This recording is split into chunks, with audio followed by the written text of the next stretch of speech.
Oh, goody. I have a video telling me why I ran away from the Quran. Isn't that grand? We all get indoctrinated by our parents. When you are a little person, you automatically assume the religion of your parents. So yes, as my parents, especially my dad, though we're not practicing Muslims, but yet we're Muslims. Thus, I was born as a Muslim, and at one point, I became an agnostic and ex-Muslim. Let's not split hair here on agnostic and atheist. So I do qualify. Let's see what Imran Hussein thinks the reasons are. Most of the online atheists and ex-Muslims don't really engage with the Quran. They don't really pick it up and read it and try to study and understand it. Instead, what they seem to do is go online, cherry pick some verses from here and there, and then build a straw man based on the cherry picking which they present to the world. Well, Imran, let me give you an example.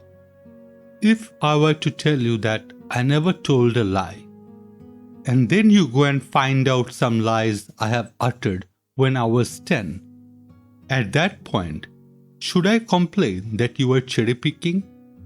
I can, only if I'm being a little cow, cause I have asked for it. Similarly, you're talking about a book that you believe came from God and is completely infallible.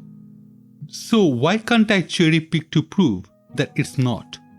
Well, I do know the answer. So when they, for example, come across verses in the Quran where God says, وَلَا تَكُونُوا كَالَّذِينَ نَسُوا اللَّهَ فَأَنْسَاهُمْ أَنفُسَهُم, this scares them. Let me ask you a question. Do you read Bhagavad Gita?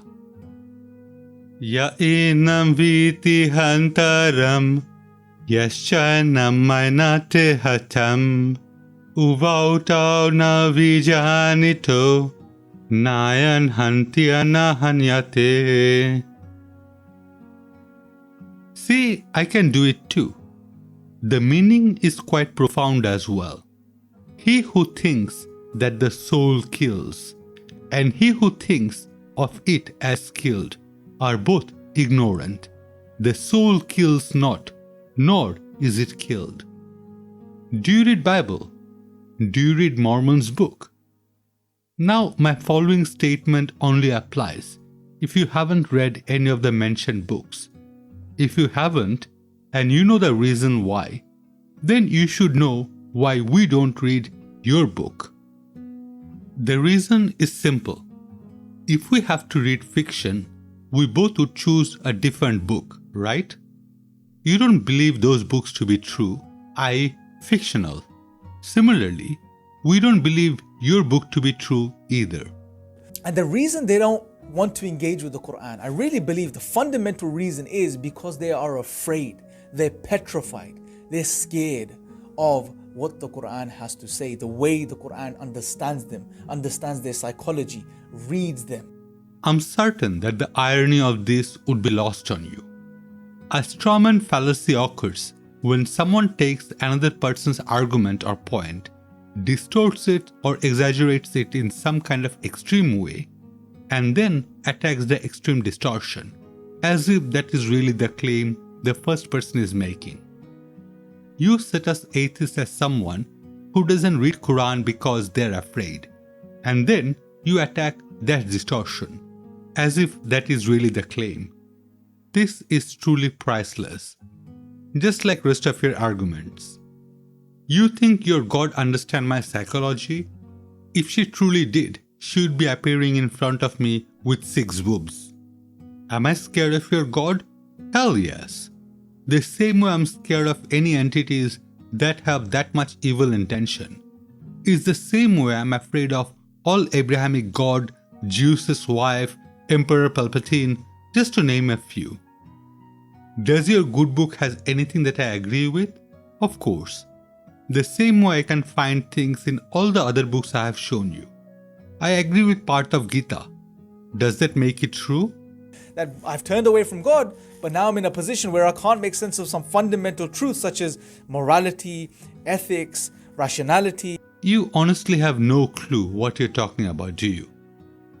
I think putting pineapple on pizza is evil. I think peri-peri chicken with extra hot sauce is heavenly. See how easy it was for me? I can choose to call something good or evil. I can choose not to murder someone because to me, it's a bad act. Helping an old lady crossing the road, I think is a good act. Your God is not required. We can have morality and ethics without God because we have assigned value to those words. In a strange way, I would contend that we are much better than your lot. You behave like a pet, a dog who would get a treat if you behaved well, or a spanking if you pooped on God's carpet, where we don't believe in hell or heaven. There is no punishment or reward waiting for us after life. Someone recently had a debate with me, and one point admitted that without law, we would all behave like animals. Strangely, immediately after that, asked me if I could think of a world without law and only atheists. My reply was, it would be like a world without law and only religious people. You guys do commit crimes, in case you weren't aware. We're all human. We have our flaws, our ups and downs. Just being a religious person or an atheist has nothing to do with how you interact with your fellow human being. So, my advice to these individuals is, grow up. I follow a fellow YouTuber, DarkMatter. If I can find the video I'm about to reference, I'll link it in description. It starts with Yahweh, who's omniscient and obviously the creator. Then a question quickly arises. How can one be omniscient? The whole definition is one who knows everything. But if there is something that being doesn't know, then that fact itself would be unknown to that being. Thus, it is logically not possible to be omniscient. Well, apart from not being omniscient, it appears Yahweh is not eternal either. Instead, he was created by a God with capital G and was given a small cluster of universe to rule. That snowballed into all them being created by another God, then by another God. We get to see Zulu God, a really hot chick God, Ganesha, and so on. Finally, they come to God of all gods, the one who created them all. Guess who that is? That God of all gods is humanity. It is you. It is me. It is my neighbor. At one time in history, we were young. We were afraid. We wanted answer and looked upon all around us. We created God to explain lightning, to explain sun, the ocean, all of it. We have grown up since then. It is time for us to put away all these childish creations and embrace humanity. That's all for this video. This is just an atheist view, and I do hope you have enjoyed it. In which case, I would really appreciate if you could like, comment, and maybe even subscribe to help my little channel grow.